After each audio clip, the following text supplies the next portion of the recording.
ज़्यादा इंटरेस्टिंग है तो चलो जल्दी से वीडियो को लाइक करो और अभी तक आपने चैनल को सब्सक्राइब ना किया तो प्लीज कर दो। तो ड्रामा की शुरुआत होती है हमारी फीमेल लीड से, जो कि एक रोबोट बनाने वाली कंपनी में काम करती है, जहाँ पर पहले से ही हम हमारे मेल लीड रोबोट को देखते हैं, जो कि यहाँ पर काफी टाइम से पड़ा हुआ होता है। असल में वो खराब हो चुका है, पर ये रोबोट इमोशंस वाले बनाए गए, जो कि फील कर सकता है और वो यहाँ सोच में होता है कि आखिर उसकी डेस्टिनी कब उसे मिल जाएगी। तभी यहाँ पर हमारी फीमेल लीड सूजी पहुंच जाती है और वो उस रोबोट के बारे में पूछती है। तो फिर असिस्टेंट उसे बताने लगता है कि ये रोबोट असल में खराब हो चुका है और इसे डिस्ट्रक्शन के लिए फैक्ट्री में भेज दिया जाएगा। ये स्क्रीन टेस्ट में फेल हो गया तो अब इसका कोई काम नहीं है। तो सूजी कहती है कि अगर ये टेस्ट फेल हो गया तो इसके खराब होने में जिम्मेदारी मेरी भी है, क्योंकि इसे बनाने में मेरा भी हाथ लगा है। तो फिर इसे लाओ, मुझे दे दो, इसे मैं देखती हूँ कि क्या करना है। और फिर जैसे ही सूजी यहाँ पर उस रोबोट को टच करती है तो अपनी आंखें खोल लेता है और सूजी के साथ कनेक्शन फील करता है। सूजी फिर उसे अपने साथ लेकर जा रही होती है और तभी फिर वो यहाँ ऑफिस में अपने बॉयफ्रेंड लियांग को किसी फीमेल रोबोट के साथ रोमांस करते हुए देख लेती है। वो जैसे उसे देखता है तो तुरंत उसके पास आता है और कहने लगता है कि वो आखिर सैंपल के लिए भेजी गई है और एक सर्विस टूल है, तो इसमें उसे कुछ गलत नहीं सोचना चाहिए।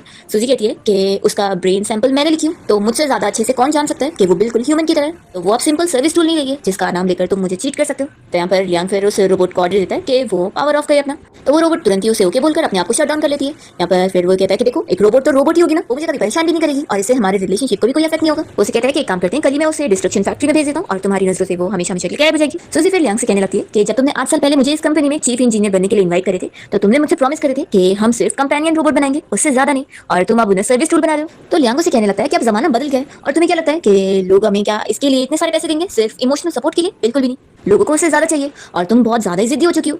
तो फिर यहाँ पर सूजी भी गुस्सा हो जाती है और कहती है, सूजी फिर गुस्सा होकर कहती है कि मुझे भी अब यहाँ चीफ इंजीनियर की जॉब नहीं करनी है, तुम ये पोजीशन जिसे चाहे उसे दे दो और हाँ, मैं तुमसे ब्रेकअप कर रही हूँ। तो फिर वो यहाँ गुस्से में उसका हाथ पकड़ता है और चिल्लाने लगता है कि वो इसके लिए एग्री नहीं कर रहे। तभी यहाँ पर रोबोट सूजी को प्रोटेक्ट करने के लिए लियांग का हाथ पकड़ लेता है। तो लियांग चिल्ला रहा होता है कि रोबोट तुम मुझसे दूर हो जाओ, पर वो उसकी नहीं सुन रहा होता है और सूजी से पूछना लगता है कि उसका क्या करे। तो सूजी फिर उसे छोड़ने बोल देती है और लियांग से कहती है कि फिर इस रोबोट को तुम मुझे दे दो। तो कहता है कि मैं समझ गया कि तुम करना क्या चाहती हो, तुम्हें दिख रहा है कि ये ऑर्डर फॉलो नहीं कर रहा है, तो तुम्हें लग रहा है कि इसके खुद के इमोशंस है। बिल्कुल भी नहीं, तुम क्या भूल गई हो कि तुमने ही इसे प्रोग्राम करी हो। तो क्या तुम्हें ऐसा लग रहा है कि इसके खुद के भी कोई थॉट्स हो सकते हैं? ये अभी ऑर्डर्स इसलिए मना कर रहा है क्योंकि ये खराब हो चुका है, इसके अंदर कमी है। तो फिर सूजी कहती है कि मुझे ये इसलिए चाहिए क्योंकि ये हैंडसम है, तो लाओ इसे मुझे दो।